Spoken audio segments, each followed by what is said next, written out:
नमस्कार।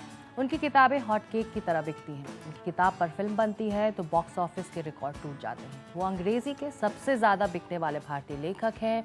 उनकी लोकप्रियता का अंदाज़ा इसी बात से लगाया जा सकता है कि वो हमारे हिंदी चैनल के इस कार्यक्रम के मेहमान हैं। वो कॉलमनिस्ट हैं, कमेंटेटर हैं, सोशल मीडिया पर बहुत सक्रिय हैं, इतने एक्टिव हैं कि उनके एक ट्वीट पर बवाल भी खड़ा हो जाता है। स्वागत करते हैं चेतन भगत का। 5 Point Someone, One Night at a Call Center, 3 Mistakes of My Life, 2 States, Half Girlfriend और अब उनकी नई किताब वन इंडियन गर्ल। वैसे चेतन का सफ़र भी खासा दिलचस्प रहा है। पहले इंजीनियरिंग की IIT से, फिर मैनेजमेंट किया IIM अहमदाबाद से, फिर इन्वेस्टमेंट बैंकर बने और अब एक सफल लेखक हैं। लेकिन वो कौन सी चीज़ है जो इतने सारे लेखकों के बीच चेतन को इतनी लोकप्रियता देती है? वो अपनी किताबों के लॉन्च और प्रमोशन के अलग अलग तरीके क्यों और कैसे ढूंढते हैं? उनकी किताबें नौजवानों को क्यों अपील करती हैं? अंग्रेजी साहित्य के क्रिटिक्स उनको हल्के लेखक के तौर पर क्यों लेते हैं? इंजीनियरिंग और इन्वेस्टमेंट बैंकर होते हुए चेतन भगत ने अपनी पैठ और पकड़ कैसे बनाई, पूछेंगे हम सब खुद उनसे। तो स्वागत करते हैं चेतन भगत का, जो अपनी नई किताब के साथ अब आप सभी लोगों के बीच अब मौजूद है। थैंक यू, बहुत बहुत शुक्रिया आपने मुझे बुलाया। Thank you. One Indian girl Chetan Bhagat, ये नाम क्यों और आपको क्यों लगा कि एक महिला का, एक लड़की का नज़रिया इस बार आपकी किताब के जरिए बाहर आए? हाँ, तो वन इंडियन गर्ल यानी एक भारतीय लड़की मेरी नई किताब है। तो इसमें मैं हर बार जब भी किताब लिखता हूँ एक सोशल इशू पे लिखता हूँ और ये मेरी 7वीं नॉवल है। और फेमिनिज़म या नारीवाद या एक इशू है जो अभी काफ़ी बढ़ता जा रहा है हमारे देश में, और आई थिंक एक टाइम आ गया है कि इसके बारे में मैं लोगों को बताऊं। और ये थोड़ी सी मिसअंडरस्टूड भी हो रही है मूवमेंट, यू नो, या लोगों को पता नहीं है कि क्या है ठीक से। थोड़ा बहुत रफली पता है। How many of you are feminist? देखिए, and how many of you are not feminist? So you can see some girls are also saying they are not feminist. And यही मैंने रिसर्च में भी देखा कि एक मूवमेंट जो लड़कियों को ही राइट्स देने के लिए है, लड़कियां खुद कह रही है आई एम नॉट फेमिनिस्ट। मुझे रिसर्च जब मैंने बुक की करी तो उन्होंने कहा मैं आपकी हेल्प कर देती हूँ लेकिन मैं कोई फेमिनिस्ट टाइप वगैरह नहीं हुआ, विच मेरे को बड़ा अजीब लगा। अगर आप ही के लिए कोई मूवमेंट और आप ही उससे दूर भाग रहे हो, दैट मीन्स कि कहीं ना कहीं मिसअंडरस्टूड है। मैं एक रियलिस्टिक प्रैक्टिकल फेमिनिज्म लोगों को अवगत कराना चाहता था और मेरी किताबें बहुत कोने कोने तक पहुँचती हैं। तो उसके लिए मेरा ज़रूरी था कि एक लड़की के पॉइंट ऑफ व्यू से स्टोरी बताऊं और लड़की के माइंड में जाऊं, जो एक मेल राइटर के लिए काफ़ी मुश्किल है। और आपने काफ़ी मेहनत भी की, बहुत सारी चीज़ें की, वैक्सिंग की और तमाम चीज़ें की। वैक्सिंग पता नहीं क्यों सबसे ज़्यादा फेमस हो गई है। पर ये फेमिनिज्म समझने के लिए ज़रूरी क्यों था चेतन? नहीं, एक्चुअली मैंने 100 लड़कियों के साथ इंटरव्यूज किया। 100 लड़कियों से बातें करना कोई छोटा काम नहीं है, मतलब कई महीने लग जाते हैं। और वो सब मैंने किया और उनसे पूछा कि उनको क्या प्रॉब्लम्स आती हैं, क्या उनके लाइफ में एक्चुअल इश्यूज़ हैं, कहाँ उन्हें लगता है कि एज अ वुमेन उनको फेयर ट्रीटमेंट नहीं मिलता, या क्या उनको लगता है कि बार बार जैसे छोटी सी बातें हो, चाहे कि मम्मी कह रही है अभी बस हो गई नौकरी, अब तू शादी कर ले, या सास कुछ कह रही है, ये वो सब कुछ मैंने अंडरस्टैंड करने की कोशिश की। एंड एक सीन है बुक में, वो लड़की वैक्सिंग कराने जाती है। ऐसी मेरी बुक्स फन भी होती हैं। मैं कोई रिसर्च पेपर नहीं लिख रहा फेमिनिज्म पे, मैं एक रोमांटिक स्टोरी लिख रहा हूँ। तो उसमें एक वैक्सिंग का सीन था। तो मैं कैसे लिखूं जब मैंने कराई नहीं कोई चीज़ लाइफ में? मैं कैसे लिखूं लड़की वैक्सिंग कराने गई, कैसे फील हुआ? तो एक ही तरीका था, खुद मैदान में कूद जाइए। समझने के लिए वैक्सिंग कराना क्यों जरूरी था? हर चीज फेमिनिज्म के वैक्सिंग फेमिनिज्म का समझने के लिए नहीं किया था। फेमिनिज्म समझने के लिए उन्हें फेमिनिज्म के आर्टिकल्स, बड़े बड़े लोगों के speeches, whether it's Hillary Clinton और फेसबुक की सीईओ हैं शेरिल सैंडबर्ग, इंदिरा नूई, बहुत वो सब किया।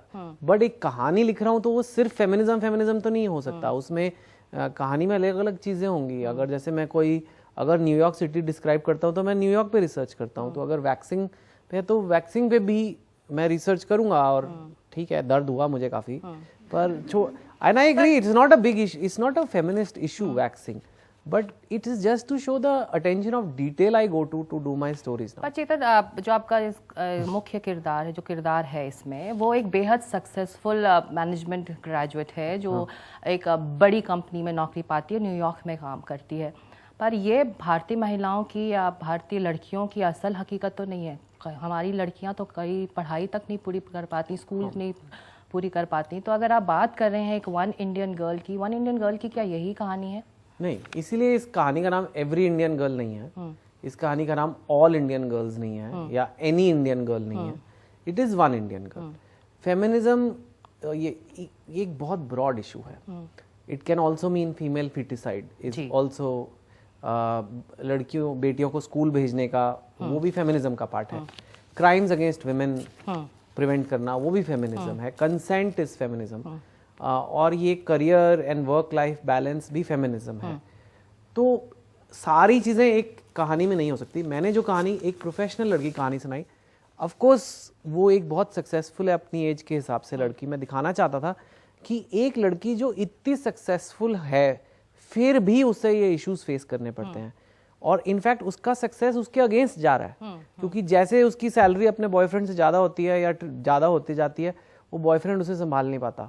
बॉयफ्रेंड कहता है, मतलब यू नो दैट होल, पहले तो बड़ा उसे कहता है हाँ लड़कियां आज कुछ भी कर सकती हैं, जब खुद पे पड़ती है तो फिर उसको लगता है यार ये कुछ ज़्यादा ही तुम हाई फाई हो रही हो, यू नो, या ये क्या है, मेरे को तो बस एक सिंपल लड़की चाहिए, या ये टिपिकल एटीट्यूड्स दैट देखिए वो हाँ हाँ करे जा रही है, that means she is relating to that. And I think that's what I felt बहुत सारी लड़कियां फील करती हैं। मैं सब कुछ सारे फेमिनिज्म तो एक कहानी में नहीं कर सकता, लेकिन ये कहानी मुझे लगा आज तक किसी ने नहीं लिखी, तो ये एक ऐसी लड़की कहानी है जो बहुत सक्सेसफुल है, लेकिन कोई भी इंडियन लड़की इससे रिलेट कर सकती है। उसकी सैलरी से ज़्यादा ज़रूरी उसका पर्सनालिटी, उसका कैरेक्टर है, जो टिपिकल इंडियन गर्ल की तरह है। आपके क्रिटिक्स जिन्होंने किताब पढ़ी वो तो कह रहे हैं कि आपकी अगली फिल्म की स्क्रिप्ट तैयार है बजाय की बुक। नहीं, तैयार नहीं है, स्क्रिप्ट राइटर हमें रखना पड़ेगा, ऐसा कोई इतना आसान नहीं होता। जो लोग समझते नहीं है फिल्म मेकिंग वो ऐसी बातें बोलते हैं, क्योंकि अब मेरी काफ़ी बन चुकी है। कहानी अच्छी होनी चाहिए तो वो बुक में चलेगी और फिल्म में भी चल सकती है।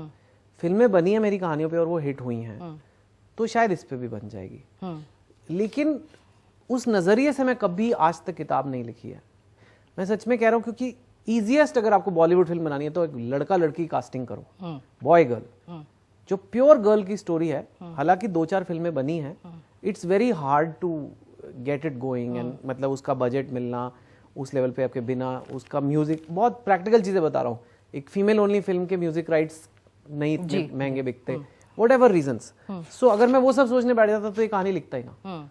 मैंने लिखी है, और बाय चांस जब मैं कंगना को दी बुक लॉन्च के लिए, मैं उनको बहुत अच्छी लगी, जबकि वो एक बहुत बड़ी फेमिनिस्ट वॉइस भी है हमारे देश में, and she said I love to do the film. So शायद लेट्स सी नाउ अभी क्या होता है, पर स्क्रिप्ट के लिए हमें एक स्क्रिप्ट राइटर रखना पड़ेगा, उसे बहुत सारे पैसे देने पड़ेंगे। चलिए आप कह रहे हैं कि ये फिल्म है दिमाग में, अगर ये बुक पास है क्यों नहीं हो।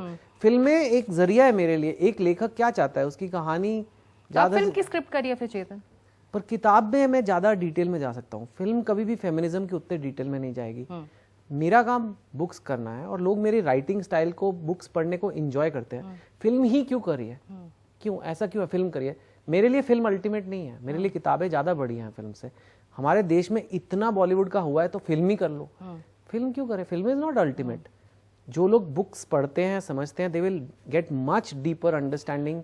पर जो लोग बुक्स पढ़ते हैं, समझते हैं, वो तो कहते हैं कि आप एक हल्के राइटर हैं, आप अंग्रेजी साहित्य के बारे में कुछ जानते नहीं। मैम, मैं शरीर तो हल्का नहीं है ना। तो हल्के, ये सब एलिटिज्म की बातें हैं। मेरा काम लोगों के देश के कोने कोने तक पहुंचना है। हर राइटर अलग रीजन से लिखता है। कई राइटर्स चाहते हैं उनका साहित्य की दुनिया में उन्हें अवार्ड मिले, उन्हें लोग बोले आपने क्या। आपको अवार्ड नहीं चाहिए? मुझे नहीं चाहिए, मुझे दिल चाहिए। आपको क्या चाहिए? आपको मेरे को दिल जीतने हैं, मेरे को अवार्ड नहीं जीतना, और वो हम जीत चुके हैं। तो जो आदमी दिल जीत लेता है उसको अवार्ड का क्या मतलब है।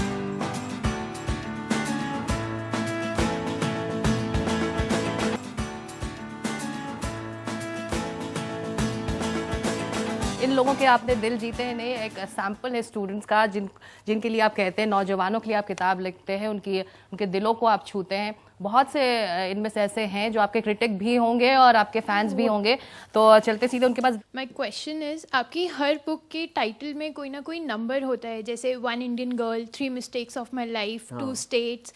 तो ये नंबर के प्रति प्यार है या फिर कोई लकी चार्म? प्यार है। Because actually I was a engineer. मैं इंजीनियर था, बैंक में था, तो मेरी दुनिया नंबर से ही भरी हुई थी, और आज मेरी दुनिया सिर्फ वर्ड से भरी है।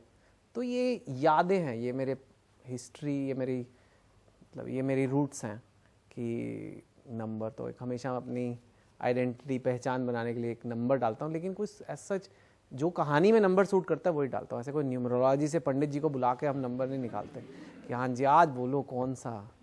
मैं एक क्वेश्चन पूछूं आप में से किसी से, एक लड़की आपने कहा था मैं फेमिनिस्ट नहीं हूँ, क्यों आपने कहा ये? सर आई बिलीव कि फेमिनिस्ट होना ज़रूरी नहीं है। गर्ल्स इतनी स्ट्रांग हैं कि वो हर चीज़ को अपने आप कैपेबिलिटी है उनके अंदर कि वो फेस कर सकती हैं उस चीज़ को। अब हर इशू को इतना बड़ा ले जाओ एक हाई लेवल पे कि नहीं हमें जस्टिस चाहिए। आप इतने स्ट्रांग बनो ना कि आप खुद अपने लिए जस्टिस ले सको। और वो भी फेमिनिज्म ही है मैम। मैं आपको बताऊं, जब मेरे को लड़कियों ने कहा कि मैं फेमिनिस्ट, आप अकेले नहीं हो, बहुत लड़कियों ने मैं फेमिनिस्ट टाइप नहीं है। और एक जब ये कुछ जो कट्टर फेमिनिस्ट अगर कह लें आप, या अल्ट्रा फेमिनिस्ट या फेमिनाजीज उन्हें कई बार कहा जाता है, उन्होंने ये ऑब्जेक्शन भी लिया है बुक में कि राधिका जो है बहुत ही टिपिकल गर्ल है और कह रही है वो फेमिनिस्ट है, लेकिन जब उसका बॉयफ्रेंड उससे ब्रेकअप करता है वो बेहाल हो जाती है, राइट? मतलब वो भीख मांगती है उससे, प्लीज वापस आ जा, मैं तेरे बिना नहीं रह सकती। या उसको कॉम्प्लेक्स है कि मेरे से कोई आदमी प्यार नहीं करेगा, या मेरा रंग ऐसा है, सांवला रंग है, तो मेरे से कोई प्यार नहीं करेगा, या फिर यू नो मेनी थिंग्स कि कब मुझे आदमी मिले। एंड लुक ये थोड़ा फेमिनिस्ट है। How can she be feminist? Feminist मतलब तुम्हें आदमी की ज़रूरत नहीं है, तुम टफ हो जाओ। That's like saying you are not human. अगर आप किसी आदमी के साथ 2 साल सेम बेड पे रह रहे हो और वो एक दिन आपसे व्हाट्सएप पे ब्रेकअप करके चला जाए, जो इस बुक में होता है, तो ऑब्वियसली आप चकनाचूर हो जाओगे। But that doesn't mean you don't believe in women's rights. That doesn't mean आप बिलीव नहीं करते कि मेरे को एक वर्किंग वुमेन भी बनना है, मेरे को इतना घर भी संभालना है। बट जो कट्टर नारीवाद है या जो एक्सट्रीम फेमिनिज्म ने ये बना दिया हुआ कि नहीं नहीं नहीं नहीं तुम रो रही हो एक आदमी के लिए, तुम फेमिनिस्ट नहीं हो, that's not true.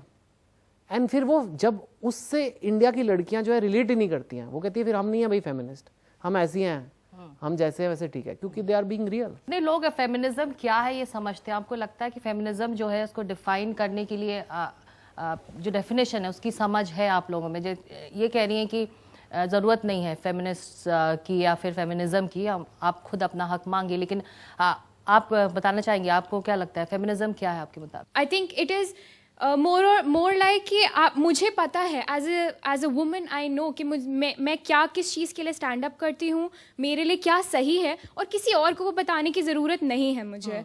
So I think अगर वो चीज़ बाकी लोगों को भी समझ आ जाए, आई थिंक सबको समझ आ जाएगा कि फेमिनिज्म क्या है। So should everyone be a feminist? ये सबके पर्सपेक्टिव पे डिपेंड करता है। आप जो कह रहे हो कि खुद के लिए खड़ा होना, which human being should not be a feminist, man और woman? I agree, sir. I agree. आपको लगता है ये everybody should be, and I think this book will help. आपको लग रहा है? Yeah, I've presented एक ऐसा किरदार दिखाया है राधिका में जो बिल्कुल नॉर्मल है, जो इनसिक्योर है, जिसमें फुल ऑफ सेल्फ डाउट है, लेकिन कहीं ना कहीं वो she is successful in her work and she wants to find a man जो उसको सपोर्ट करे। जब तक वो आदमी उसे नहीं मिलेगा she will not go with. वो फेमिनिज्म है उसमें, but she is also a real practical girl. उसकी माँ उसको जब बार बार बोलती है शादी कर लो, शी फील्स प्रेशर्ड। फेमिनिज्म ये नहीं कि माँ की इंसल्ट करो, you know. So I think that's a practical feminism. आप कह रहे हैं कि हमारे समाज में, हमारे देश में अभी तक इस डेफिनेशन समझ है नहीं, या फिर है तो बहुत ही टूटी फूटी सी है।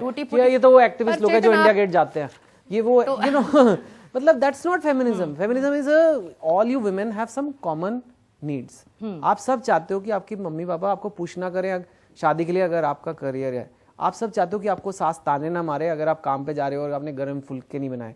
ये इंडिया के टिपिकल इश्यूज हैं। अब ये सारों के कॉमन है। ये किस कॉमन प्लेटफॉर्म पे आएंगे? ये सब इंडियन फेमिनिज्म के प्लेटफॉर्म पे आएंगे। कोई इन्हें ला नहीं रहा है। यू नो जो एक्सट्रीम कट्टरवाद वाले, ये क्या बैकवर्ड बातें कर रहे हो? एक्चुअल फेमिनिज्म तो कुछ और होता है।